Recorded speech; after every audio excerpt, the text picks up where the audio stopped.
14장 말씀입니다. 하나님의 말씀은 사사기 14장 말씀 한 절씩 교독하겠습니다. 사사기 14장입니다. 삼손이 딥나에 내려가서 거기서 블레셋 사람의 딸들 중에서 한 여자를 보고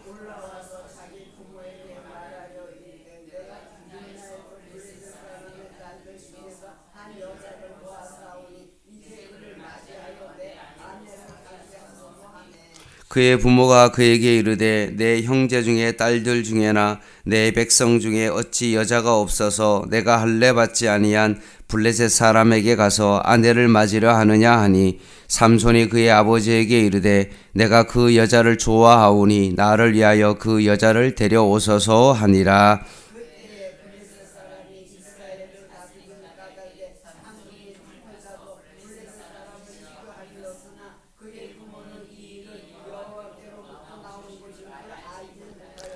삼손이 그의 부모와 함께 딥나에 내려가 딥나의 포도원에 이른즉 젊은 사자가 그를 보고 소리 지르는지라.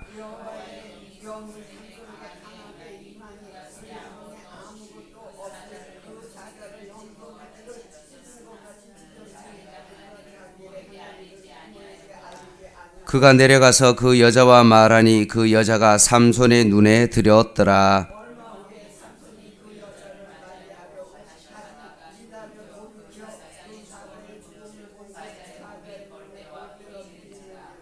손으로 그 꿀을 떠서 걸어가며 먹고 그의 부모에게 이르러 그들에게 그것을 들여서 먹게 하였으나 그 꿀을 사자의 몸에서 떠왔다고는 알리지 아니하였더라.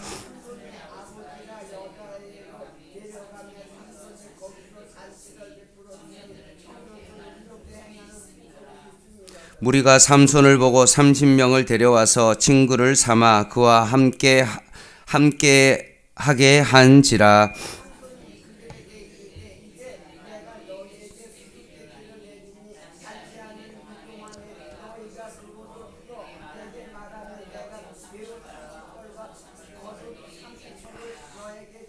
그러나 그것을 능히 내게 말하지 못하면 너희가 내게 베옷 30벌과 겉옷 30벌을 줄지니라 하니 그들이 이르되 내가 수수께끼를 내면 우리가 그것을 들으리라 하매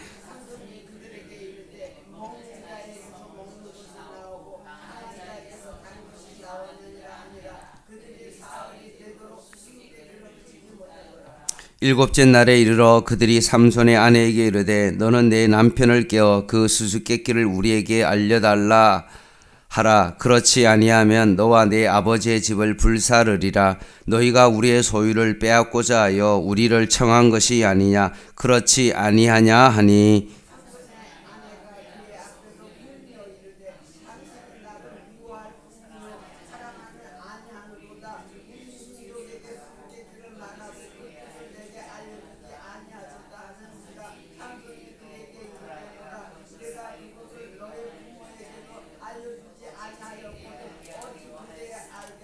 칠 일 동안 그들이 잔치할 때 그의 아내가 그 앞에서 울며 그에게 강요함으로 일곱째 날에는 그가 그의 아내에게 수수께끼를 알려주매 그의 아내가 그것을 자기 백성들에게 알려주었더라.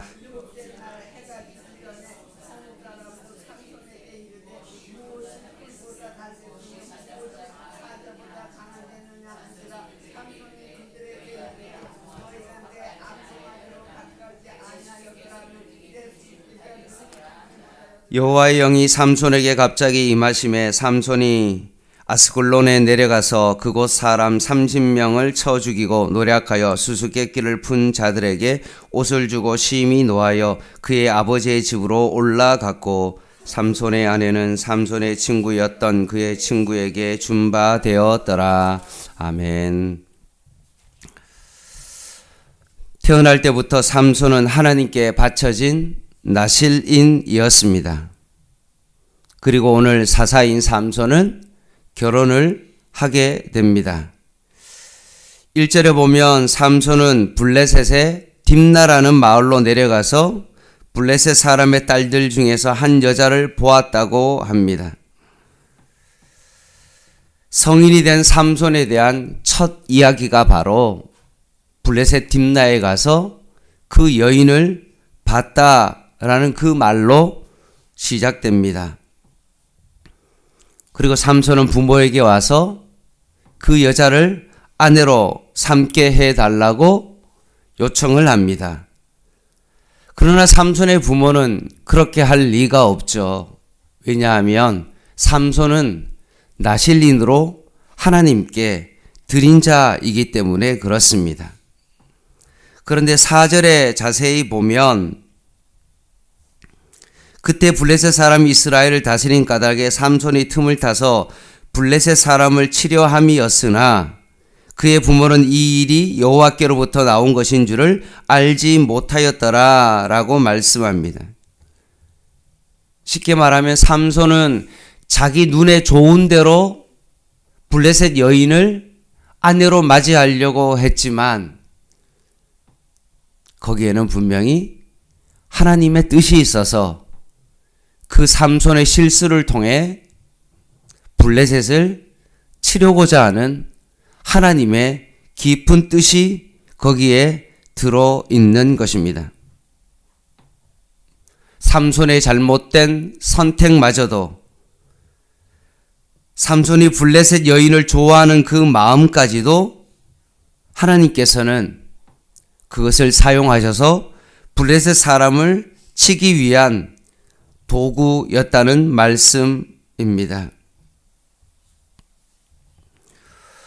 오늘 이 말씀을 통해서 우리는 내 약점을 고치거나 조심할 필요가 없다라는 그런 말을 하는 것이 아닙니다. 어떤 실수를 해도 괜찮으니 하나님의 뜻 가운데 이루어진다라고 그냥 쉽게 생각하고 마음대로 행동하라는 그런 뜻은 아닙니다. 삼손처럼 우리가 설령 잘못된 그런 판단과 행동을 했더라도 우리의 옳고 그름의 어떤 많은 어떤 삶의 일들을 통해서 하나님은 반드시 선을 이루어 가신다는 그런 말씀입니다. 삼손이 오늘 자기가 좋아하는 블레셋 여인을 부모님에게 보여주고자 블레셋 땅 딥나로 내려가게 됩니다. 딥나에 도착한 삼손은 나실인이기 때문에 포도주나 포도원 근처에 얼씬도 하지 말아야 되는데 포도원에 들어가다가 젊은 사자를 만났습니다. 6절입니다. 여호와 영이 삼손에게 강하게 임하니 그가 손에 아무것도 없이 그 사자를 염소 새끼를 찢는 것 같이 찢었으나 그는 자기가 행한 일을 부모에게 알리지 아니하였더라 라고 말합니다. 왜 하나님의 영이 삼손에게 강하게 임한 이유가 뭘까요? 이것은 앞으로 삼손을 통하여 하실 하나님의 일에 대한 미리 보기와 같은 그런 일이었습니다. 빈손으로 젊은 사자를 그냥 맨손으로 쳐 죽이는 그 사건을 통해서 나중에 블레셋 사람들을 그렇게 할 것이라는 예고편인 것입니다. 나중에 자신이 블레셋 사람을 죽일 때 예전에 자신이 빈손으로 사자를 찢어 죽였을 때 어떤 일이 있었습니까? 하나님의 영이 임하자 삼손이 그런 일을 했던 것처럼 앞으로 어떤 일이 일어날 때도 그것이 하나님의 영이 임함으로 말미암아 일어난 사건임을 하나님께서 깨닫게 하기 위한 것이었습니다. 따라서 우리가 작은 일에 나타난 하나님의 역사를 깨닫지 못한다면 더 큰 하나님의 역사를 통해서도 하나님의 함께 하심을 깨닫지 못하게 되는 것입니다. 8절을 보면 얼마 후에 삼손이 그 여자를 맞이하려고 다시 가다가 돌이켜 그 사자의 죽음을 본즉 사자의 몸에 벌떼와 꿀이 있는지라 라고 되어 있습니다.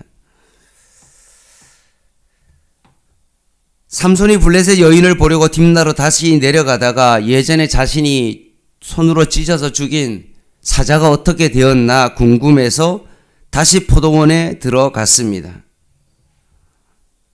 그리고 그 사자의 시체에 벌떼와 꿀이 있는 것을 보게 됩니다. 그리고 죽은 사자의 몸속에 있는 꿀을 손으로 떠서 먹고 집에 돌아와 부모님께 드렸습니다. 오늘 이 장면을 통해서 우리는 삼손은 어떤 사람입니까? 나실인으로 태어났습니다. 머리에 삭도를 대지 아니하고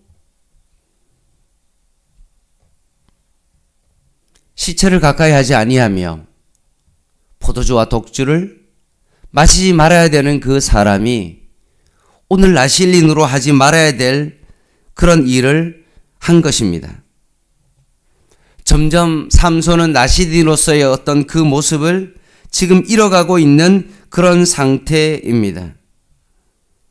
여기서 끝나는 것이 아니라 삼손이 블레셋 여인과 결혼하여서 결혼식 피로잔치를 열게 됩니다. 나실인이 먹지 말아야 될 것이 독주요 술인데 피로연을 통해서 정말로 7일 동안 잔치를 베푸고 술 기운에 흥이 나서 거기에 온 어떤 하객들과 함께 수수께끼를 내는데 온 60벌을 걸고 내기를 합니다. 15절 말씀입니다.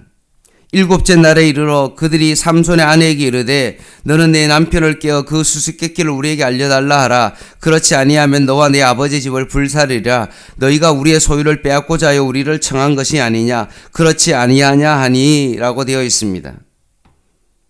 수수께끼 내기를 했고 60벌이 걸린 그 수수께끼 문제를 알지 못하자 삼손의 그 아내를 위협하여 결국은 수수께끼를 풀게 되어집니다. 비록 삼손의 수수께끼 장난은 실패로 돌아가고 말았지만 하나님은 오히려 이 실패를 블레셋 사람을 치시는 빌미로 사용하십니다. 19절 말씀입니다. 여호와 영이 삼손에게 갑자기 임하심에 삼손이 아스글론에 내려가서 그곳 사람 30명을 쳐 죽이고 노략하여 수수께끼 푼 자에게 옷을 주고 심히 노하여 그의 아버지의 집으로 올라갔고 삼손 아내는 삼손의 친구였던 그의 친구에게 준바되었더라 라고 되어 있습니다. 하나님의 영이 임한 삼손은 블레셋의 아스글론이라는 도시에 내려가서 30명을 쳐 죽이고 거기에서 옷을 빼앗아서 딥나로 와서 수수께끼를 맞춘 사람들에게 결국 그 옷을 주게 되어집니다. 삼손이 분명히 이 수수께끼를 풀지 못하는데 아내가 가르쳐 줬다는 사실을 알고 아내를 버립니다. 그리고 이 아내를 피로 연장해 온 들러리에게 결국 그 아내를 주고 맙니다. 그러나 그것은 하나님께서 삼손을 통해 블레셋을 치는 또 다른 빌미를 주는 것이 됩니다.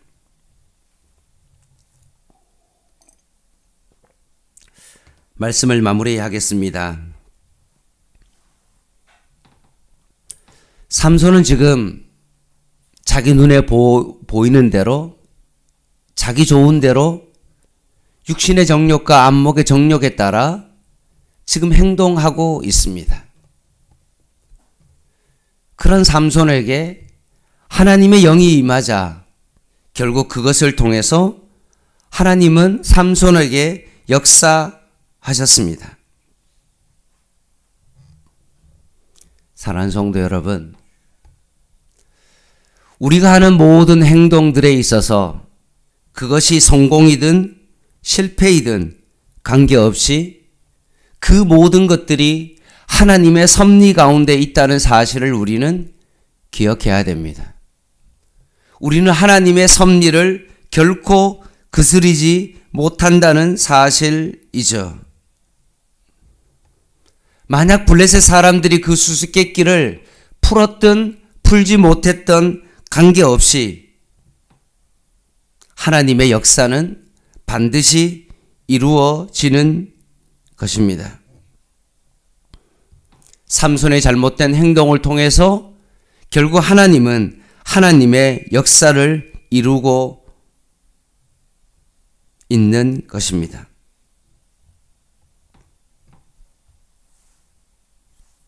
사랑하는 성도 여러분, 물론 삼손처럼 우리가 잘못된 것을 하더라도 분명 거기에 하나님의 섭리와 하나님의 역사가 있는 것은 분명하지만 그럼에도 불구하고 그것을 일부러 할 필요는 없는 거죠. 오히려 우리가 더욱더 우리 자신의 삶을 다시 한번 깊이 바라보고 나실인인데도 불구하고 어떤 그런 행동을 통하여 하나님의 역사를 이루는 삶을 살아가는 것이 아니라 오히려 우리가 더욱더 하나님의 뜻을 잘 분별하여 하나님의 뜻이 무엇인지를 잘 바라보면서 오히려 올바른 결정과 올바른 판단을 통해서 하나님의 뜻을 이루어내는 자가 되어야 될 줄 믿습니다. 따라서 하나님의 섭리와 은혜 속에서 영적인 평안을 오늘 하루도 누릴 수 있는 저와 여러분 되시기를 주님의 이름으로 간절히 부탁을 드립니다. 기도하겠습니다.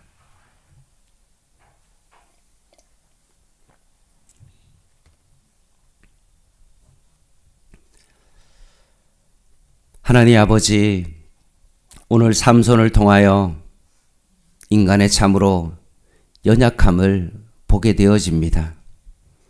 이 연약함 속에 하나님의 은혜가 있음을 또한 보게 하여 싸우니 다시 한번 하나님의 뜻에 오늘도 순종하며 살아갈 수 있는 저희들 되게 하여 주시옵소서. 하나님의 뜻이 무엇인지를 잘 분별하게 하여 주시고 내 자신을 하나님의 뜻 가운데 온전히 내어드릴 수 있는 저희들 되게 하여 주시옵소서. 예수님의 이름으로 간절히 기도드립니다. 아멘. 개인 기도 하시겠습니다.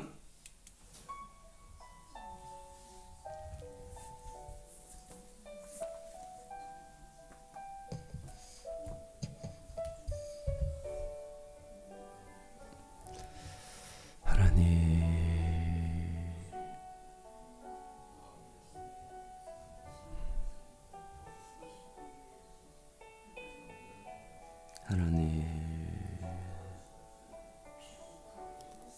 삼손의 실수 가운데서도 하나님의 섭리를 보게 하신 하나님 아버지,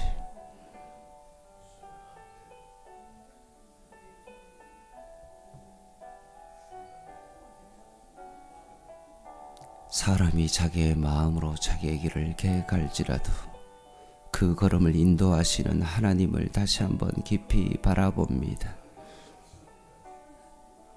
우리의 삶에 하나님의 주권과 섭리가 있음을 보게 하여 주시옵소서.